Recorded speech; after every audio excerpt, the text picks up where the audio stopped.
Welcome to the Rational Egoist. I'm your host, Michael Liebowitz, and here with us today to discuss a very interesting topic for this show, symbols and rituals. We have with us the wonderful, the amazing, the man of the highest character, Mr. James Stevens Valliant, or Jim, as he now so eloquently goes by.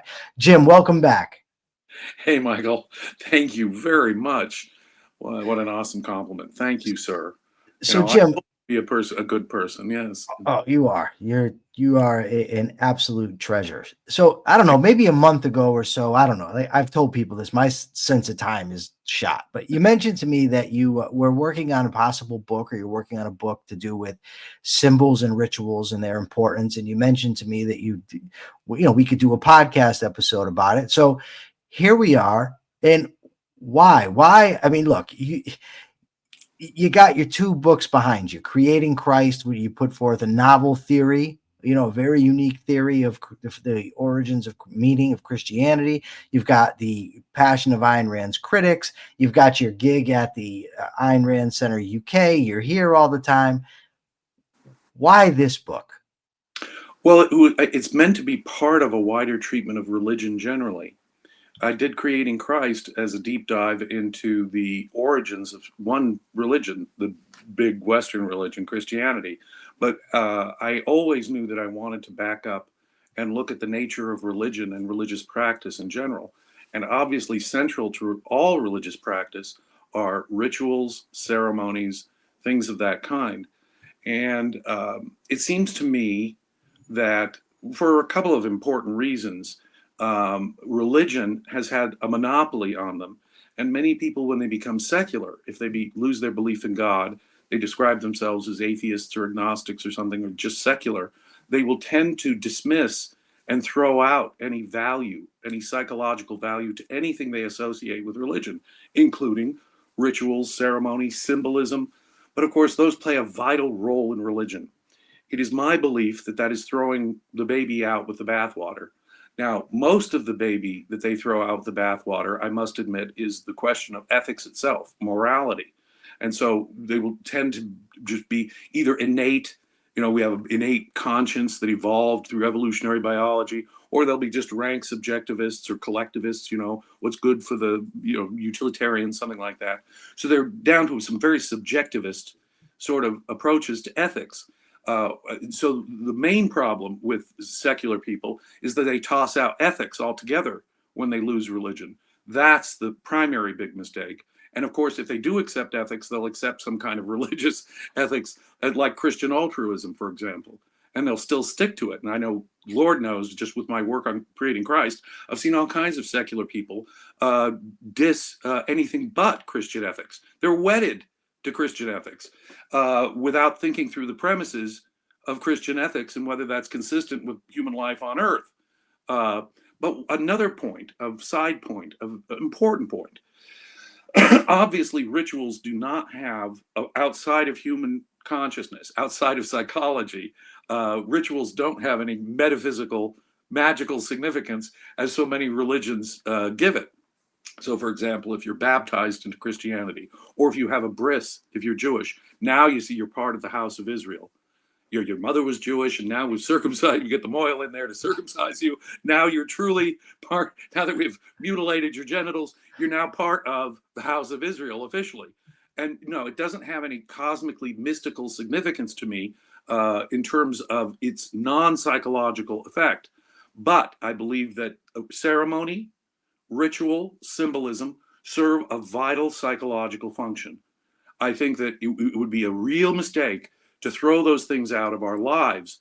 And so I back up and I ask myself, well, what function do ceremony, ritual, and symbolism provide human beings? And of course, as with so many things, Ayn Rand gave us the clue to the big answer. Ceremony and symbol, if I skip a birthday party, does anything metaphysically significant happen? No. It was only for my psychology and the psychology of the people who love me if I missed my birthday party, right? But it serves a psychological end in itself, very much like art does. Ayn Rand says art serves no practical function apart from the psychological, the psychoepistemological function of allowing us to emotionally experience our highest abstractions, our highest values, and to emotionally experience them through a stylized concrete. And so what we do with art, all we're doing really is feeding our psychology. As conceptual beings, we can't hold all the concretes that are involved in my metaphysical values. I think of it, ethics and metaphysics. I'm actually experiencing my ethics and metaphysics, which involves thousands, hundreds of thousands of concretes. And what art can do is reduce those values to a concrete, single concrete form through which I can emotionally experience their reality. Let me suggest that symbolism, ceremony, and ritual all serve the same effective thing. If I miss a ceremony, as I say, it doesn't change my life much. But why do I want it? Why would I want a birthday party? Why would I want to celebrate a birth? Whether I was a Christian christening a child or a Jewish person at a bris, why do we celebrate? The baby isn't even aware. It's obviously for the adults. The adults are getting some kind of psychological value just from celebrating a birth, a wedding, coming of age ceremonies. For example, First Communion. If you're a Catholic, is a very important thing. First Communion, a bar mitzvah, a bat mitzvah for Jewish people. In many, many, many cultures, if not most, there are coming of age ceremonies. In all cultures that I'm aware of, there are marriage ceremonies. And it's something you always see. There's like grandma in the front row at the marriage. She's shedding a tear at the wedding. Why is she shedding a tear? Because it's a whole bunch of concretes that this wedding ceremony represents. These people are committed to each other. This is a long-term relationship. It's all those things, that a relationship like that involves. And suddenly with this ceremony, grandma can psychologically experience the emotional impact of that, the value of that, and have an emotional reaction. You'll notice that in religious ceremonies, they use art. Art is a universal. It can be as simple as singing happy birthday at a birthday party, or it can be Handel's Messiah in a cathedral. But you'll notice the sculpture, the stained glass, the music. Oh, getting everyone to sing a hymn together. Nothing like music can get people on the same emotional page. If you want to get a group of people on the same emotional, why do we have music at parties? It gets everyone in a party, festive atmosphere. It gets everyone on the same emotional page. And nothing like music can get everyone on the same emotional page. And so art itself is used as a vital part of religious ceremony and non-religious ceremony, ritual. And so, in effect, it is a way of concretizing broad abstractions, the range of concretes of which we really can't experience in one moment. But we decide we're going to put a thumbtack in it right here with this ceremony, with this milestone. So if it's your birthday, Michael, I'm going to say happy birthday. And it may sound ritualistic, but your existence is something I'm grateful for, Michael. And so your existence is worth putting a thumbtack in. God damn, I'm glad you were born, Michael. And so I put the thumbtack in it, and therefore I can concretely experience in that one moment. And if we have a party together about your birthday, we're celebrating your very existence. Some people don't know the day they were born. They may have been orphans. And, there's this wonderful moment in Love Letters, a movie that Ayn Rand wrote the screenplay for back in 1945. The main female protagonist is an amnesiac. She doesn't know her original name. She doesn't remember anything from her childhood. And when she meets a guy she's interested in, he says to her, pick a day for your birthday. You can pick. You choose your birthday, and we will celebrate that birthday. Now, what a wonderful thing that is. I pick my birthday, but my existence is worth celebrating. And the guy who loves her wants to celebrate her whole existence for which he is grateful. That, nothing like a ceremony, nothing like a ritual even. Get a cake out because that's the symbolic way we do it. Ayn Rand celebrated Christmas. Ayn Rand loved birthday parties. Why? It is the concretization of a broad abstraction for a very high value. If we as atheists throw out all ceremony, all ritual, all symbolism, we are missing out on an important part of being a conceptual being. I will say that it serves very much a similar function as Ayn Rand described art to have. Yeah, art is for sheer observation. There's no utilitarian end to art other than allowing me to psychologically experience my highest values. That's the whole function of art. That's the whole function of ceremony and ritual, which generally utilize art in a supportive role in doing so. When we have a funeral, why do we have a funeral? I've been at many funerals, unfortunately, and attended many memorial services. Why is that important? The person's no longer there. They can't hear us anymore to hear, gosh, how much that person meant to me and what a value they were to my life. No, they're not. It's for the living, obviously, just like a birth ceremony is for the adults, not the baby, who barely are aware that anything's going on around them. No, it's for us to process the grief. It's for us to take a moment.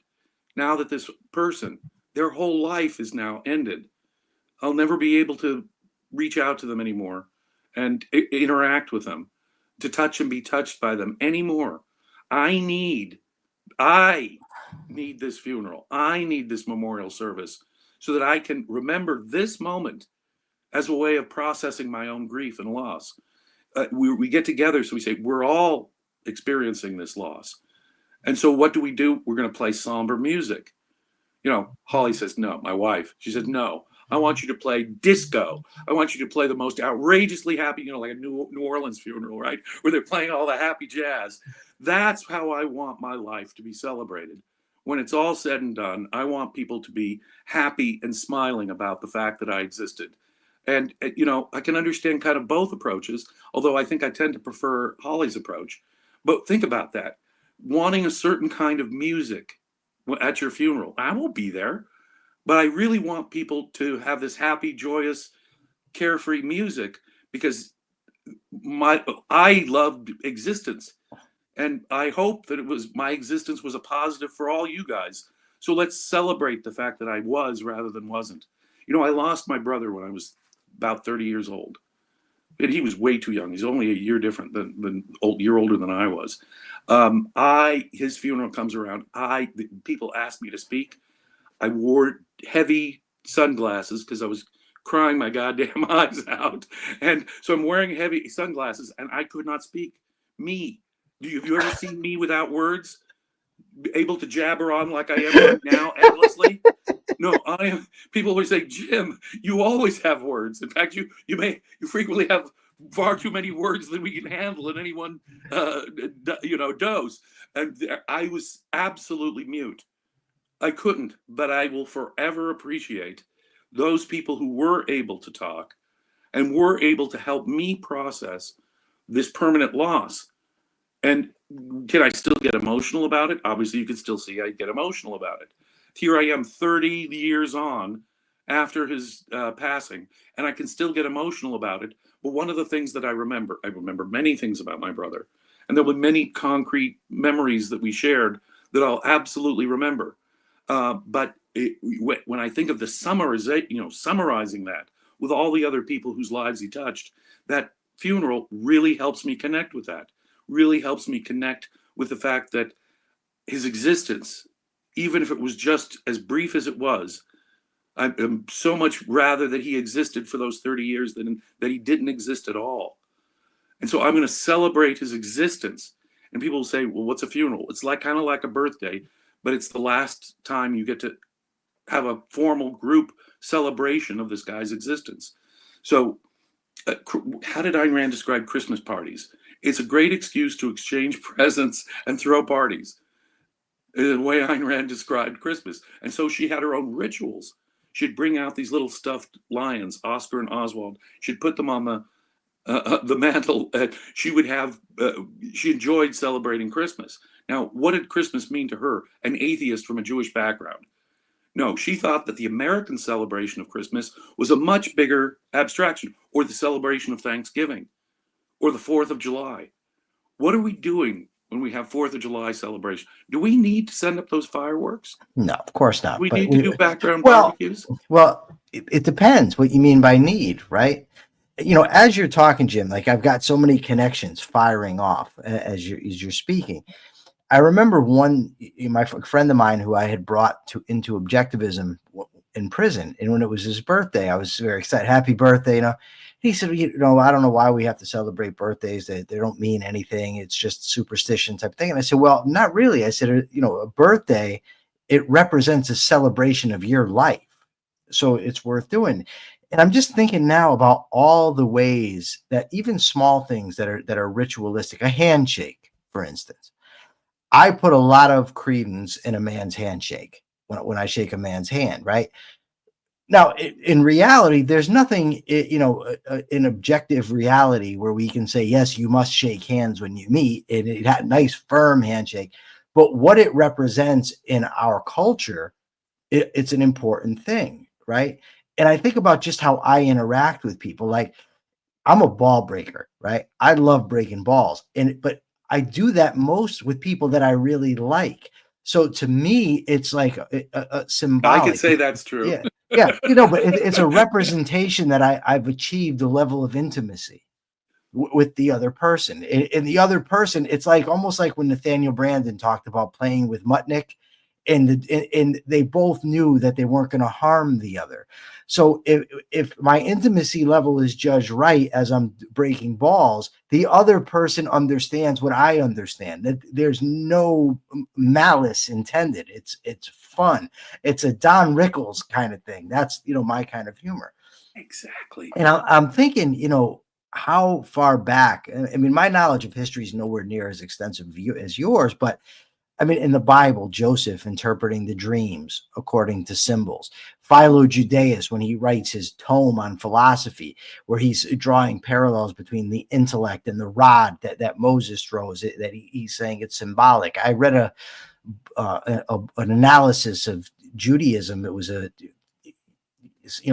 symbolic interpretation, and it talked about how when God turns his back on Moses, and the author of the book said this is symbolic of while you're going through something, you won't know what it is, but once it's behind you, then you'll understand. And these symbols are just all over the place. But what you just did for me, because in Freudian psychology, these symbols are the utmost importance. They're representative of wish fulfillment, and we engage in rituals as defense mechanisms. In Jungian Jung, it's built in. it's far more about understanding yourself because of these things. But when you tied it in and brought it to Ayn Rand's theory of art, where the piece of art makes concrete your abstract values, it puts them all in one condensed form for you to see. And I'm interviewing Owen Christensen tomorrow, and he wrote a fantastic book on magic where He did. and the way he shows that magic is an art form. And so in the symbolism there, and the condensation of information, and it reminds me of Leonard Peikoff talking about knowledge is the whole, or knowledge is the one, that everything connects ultimately. If it's in reality, you can draw a connection. And it's a powerful, powerful thing. And I do think there's something deep within us that needs rituals, celebrations. It's not, I don't want to say it's not an objective thing. What I want to say is it might not be something that we can easily measure, or that we even have the tools to measure. It doesn't make it any less true that we have a need for symbolization, a need for celebration, for rituals.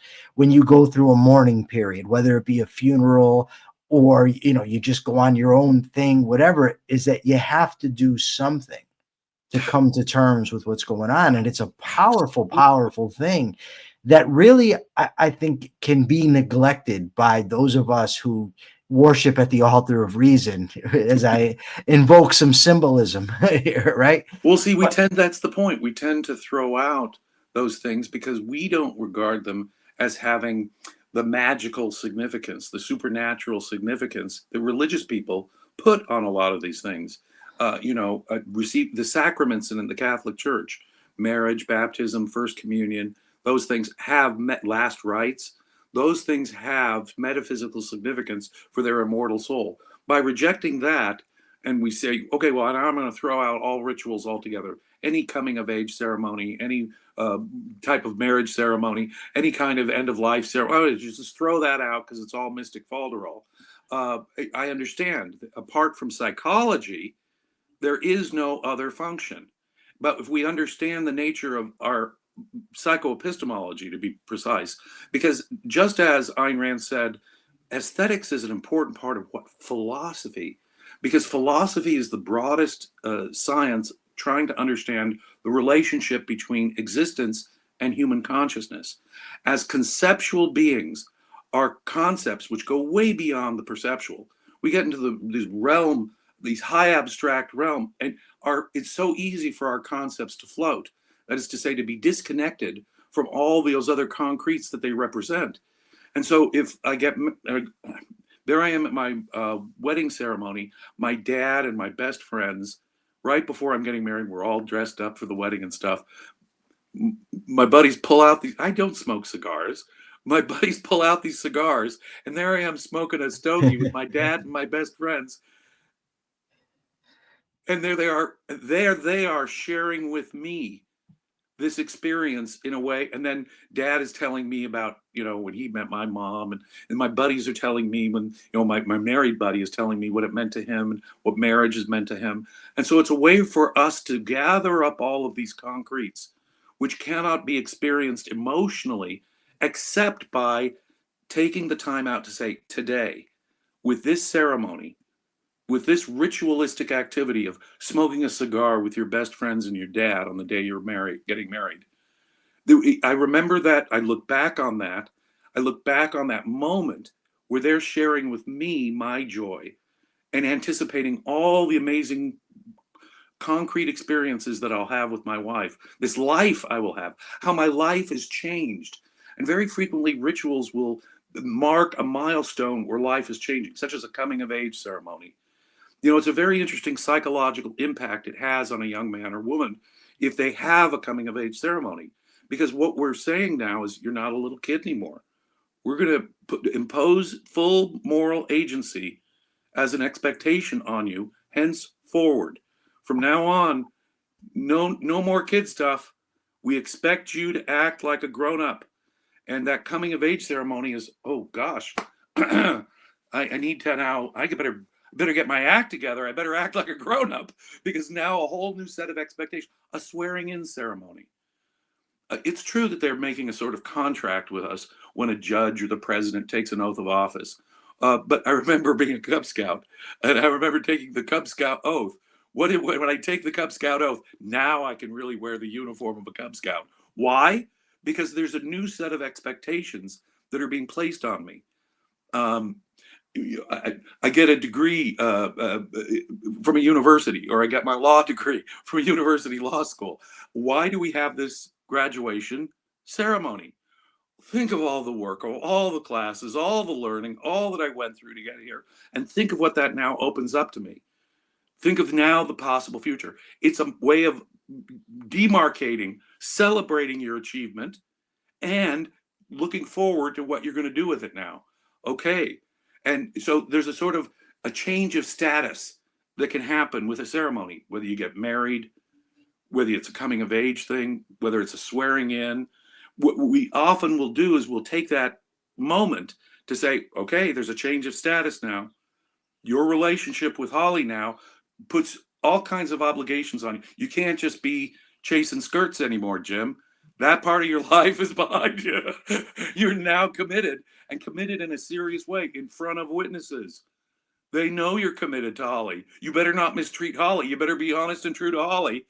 And so now it's like a whole new set of expectations that are now really made real, made psychologically real to me, and that I wanted other people to see. I wanted other people to witness.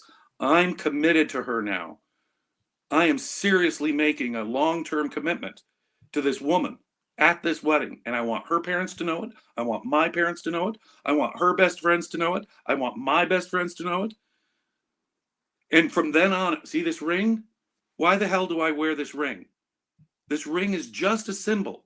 It's a symbol, though, of the lifetime commitment that I made to her. I made certain promises to her. I will never lie to you, Holly. Never, ever, ever, ever lie to you, Holly. I'm committing my life to you. This is a symbol of that lifelong commitment that I hope will be. Obviously, people can't control circumstances. I mean, Holly would say to me, well, if you ever become a mass murderer, then you're not the guy I thought I was marrying. Well, that would be true. And that would be a change in circumstances. She'd have every right to leave. Or if I ever did break my word, if I ever did lie to her, ooh, that would have, lies are bad enough. But if I ever lied to Holly after making that promise to her, ooh, I don't know if I could live with myself after that. I'm not worthy of this ring. I'm not worthy of that commitment anymore. If I were to ever lie to her, you see? But what is this? This is a band of gold that I have on my ring finger, what we call the ring finger. Why is it on this finger? A totally arbitrary sort of thing to some degree, isn't it? Like your own birthday to celebrate, date to birthday to celebrate on. Jim, you just mentioned the arbitrary, and you just said so much. Like it's going to be even hard for me to bring it all in. But you talked about the coming of age ceremonies, and I've often thought, and I've discussed that it's necessary in a society that we have an age that demarcates childhood from adulthood, and there's no way to avoid it being arbitrary. It's just not possible. It's a necessity, but it has to be arbitrary, especially because people mature at different rates. The ancient Romans were great about this. The ancient Roman, today in law we say 18, but right. You can petition the court for emancipation, right? If you're super mature and you don't have reliable parents, you can go to the court and say, hey, treat me like an 18-year-old when I'm 16 or 17. Okay, so we have a little give there, but are 18, or say you're 13 and you're Jewish and you're bar mitzvah, okay, why 13? They're all the same maturity? The ancient Romans, when they had the coming of age ceremony for young men, you'd change your clothes. You could now wear what they call the toga virilis, the toga of manhood. Only adult men could wear the toga virilis. And there's a ceremony, and they would have a procession through the streets. But guess what? The parents decided when you came of age. It could be 13, 14, 15. It was somewhere in there. It's still arbitrary, right? Like but the parent knows when you're mature enough. They have a better idea. Rome, the parent would say, he's not coming of age. He's 13, but he's 14. No, let's wait until he's 15. But aren't these, like when we talk about making with art, you make your values, put them in an objective form so they can be experienced. The coming of age ceremony is almost like you're trying to make something objective. Like, okay, we're going to put this ceremony. You go from a child to a man because you've had this ceremony. Is you've made your abstract idea and concretized it to make it an objective fact. But even more than that, I'm thinking about Viktor Frankl. Viktor Frankl talked about how man's deepest craving, is for meaning in life. In these rituals, these symbols, they provide us with meaning that I think we do need, right? And I think about in the French Revolution, because you talked about us atheists still needing symbols. And in the French Revolution, they did away with all their ancient institutions, the clergy, the monarchy, everything, and then left with nothing. It's just they just started murdering people. People started losing their heads. And just as an aside, I'm thinking about, I used to watch this show called Rain, and it was very loosely adapted from the life of Mary, Queen of Scots. But I watched it with my friend Brent, and he and I are both anti-monarchy, Republicans, from the get-go. But there was a scene where these men from Scotland had come, basically, if I'm remembering correctly, to kill her or to make sure she couldn't take power. And she came out with courage and stood up to them. And when she did, they all backed up and just bowed to her. And the ceremony and symbolism was so powerful that it was just incredible, that Brent and I were just in awe. And it was like, we don't even like the monarchy, but it was like, oh, that's such a powerful thing. And it kind of leads me to think, like, this is an observation that I think conservatives have right. And when I say conservatives, I mean Burkean conservatives, right? That you ought not to just tear down all the symbolism and institutions within a society, especially if you don't have something with which to replace them, because these things serve a function. We have thrown out the baby with the bathwater, Right. to return to my original metaphor. And a lot of young men in America today, they don't have that ceremony. Well, first of all, too many of them don't have fathers. And I think having a father and a strong male role model is important. I think it's really important for a young man as he's growing up. At least an image of that in your head is crucially important. What a coming of age ceremony does is it's actually a compliment to the young person involved. When I tell you, if I have certain expectations of you, Michael, I'm paying you the deepest compliment I can have, even as here we are, we're not even teenagers anymore. We're adult men.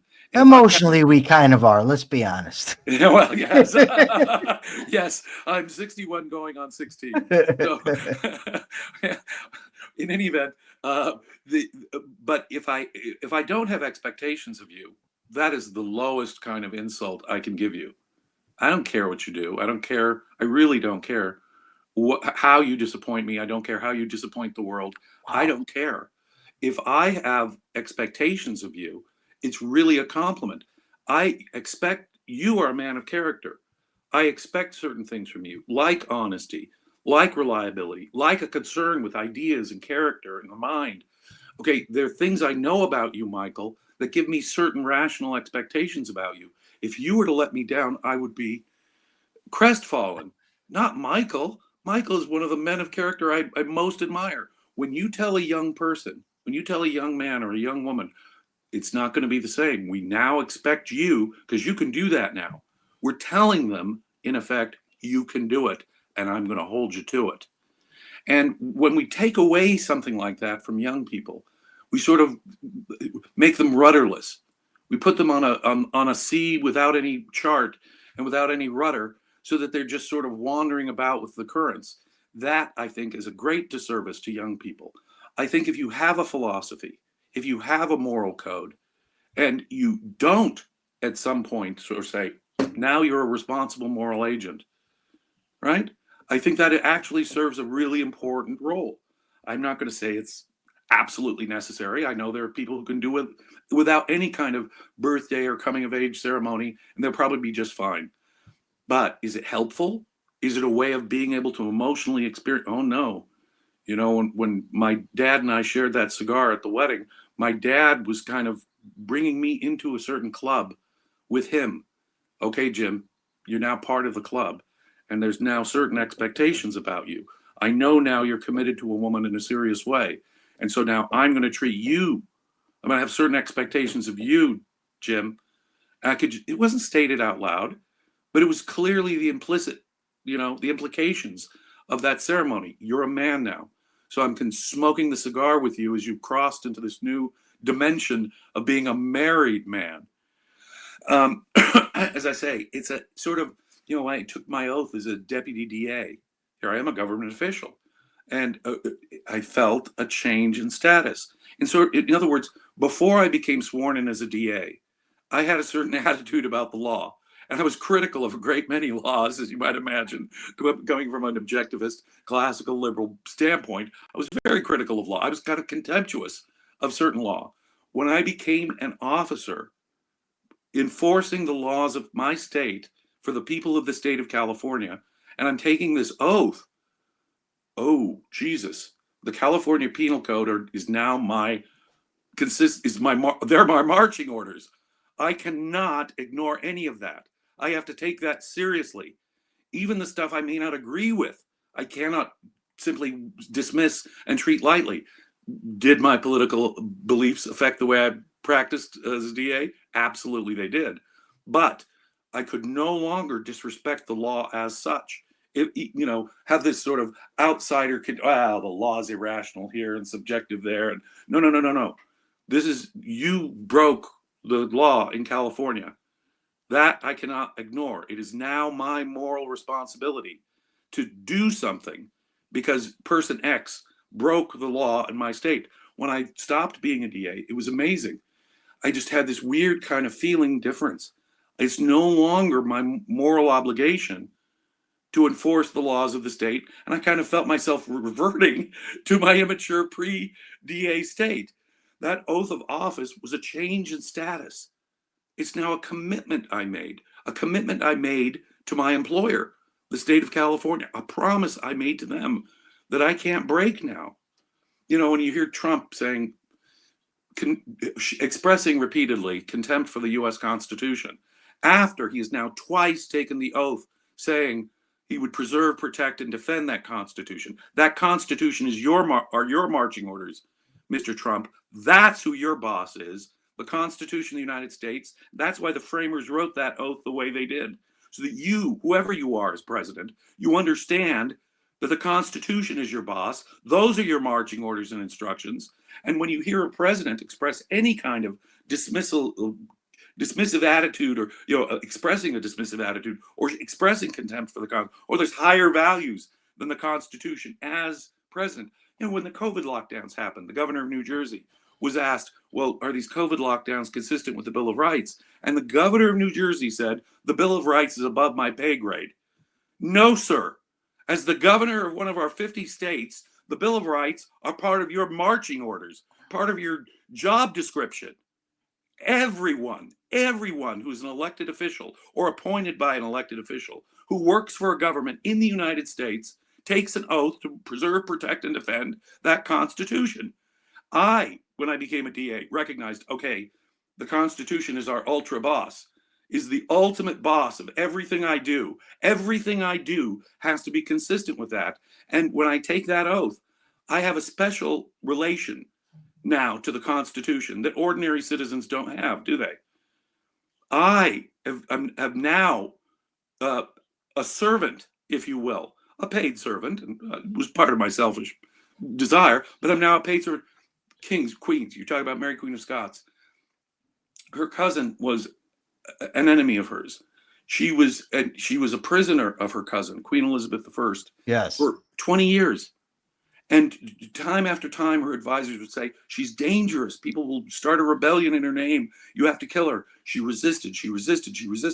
Even after her super spies brought her uncontestable evidence that Mary Queen of Scots was plotting to have her killed, Queen Elizabeth was reluctant to have her cousin executed. Why?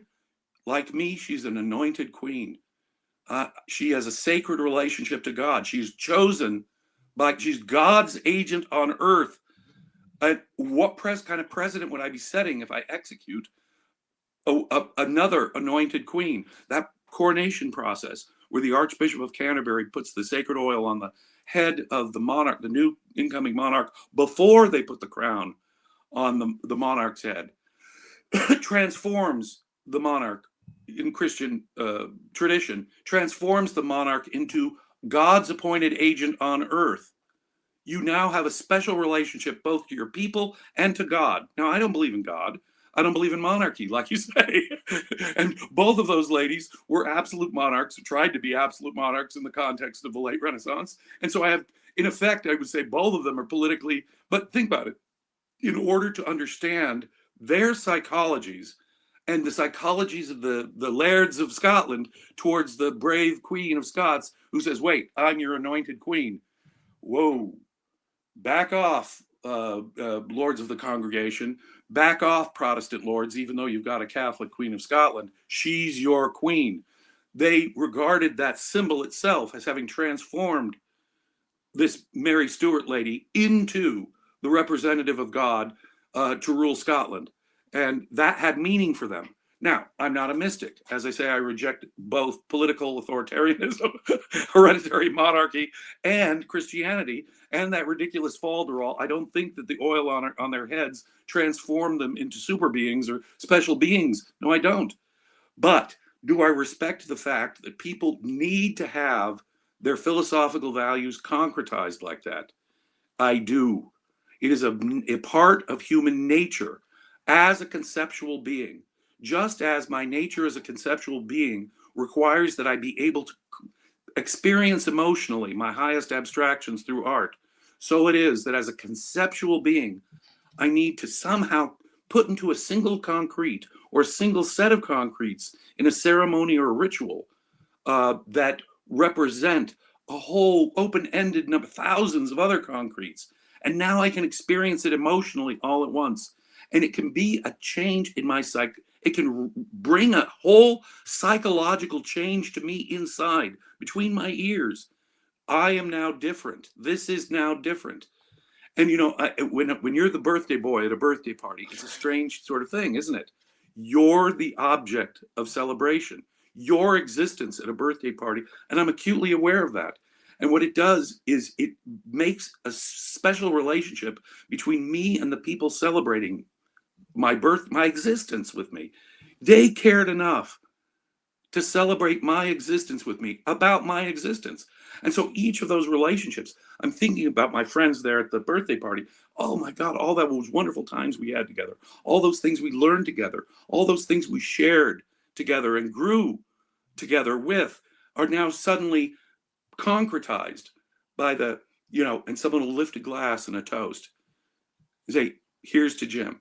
Or I'll, at someone else's birthday party, lift my glass and say, here's to Michael and all that Michael represents to all of us. And we can now experience the joy and wonder that is all the things that make you, Michael Leibowitz, a wonderful thing, a thing for whose very existence I'm grateful for. As am I. Does that make sense? It does. It does, Jim. That is it's a superb topic. I really can't wait to get it all into book form because I can't wait to read it. As for now, where can folks find you so they can read what you're writing on a daily basis? Well, and hear what you're saying on a daily basis. Well, I'm active on social media, and I'm answering questions on Facebook just about every day. I prefer Facebook to X, which is just a sewer of anyway. It is. In any event, and besides, on Facebook, I have time to to have a longer post and actually have a better exchange, I think. But in any case, it's just my preference. You can find me at Facebook, James Stevens Valliant. Or I'm active on several pages. I run the Leonard Peikoff Study and Appreciation page there at Facebook. And I can be found extraordinarily here with you on the Rational Egoist on what has become a regular basis. I also do podcasts for the Ayn Rand Center UK, where we talk about current events, and I do seminars on Ayn Rand's essays or Leonard Peikoff's courses. We're just about to start a seminar where we're going to discuss Objectivism, the philosophy of Ayn Rand, Leonard Peikoff's treatise, the definitive treatise on the philosophy of Ayn Rand. So that's it. That's what we're going to be going. Look how beat up my copy is. Exactly. Well, that's it. We're going to be beating up people's copies of Objectivism, the philosophy of Ayn Rand, starting in about a week. Awesome. Thank you so much, Jim. And thank you, the audience. For now, this is the Rational Egoist signing out. I'm Michael Leibowitz. Till next time.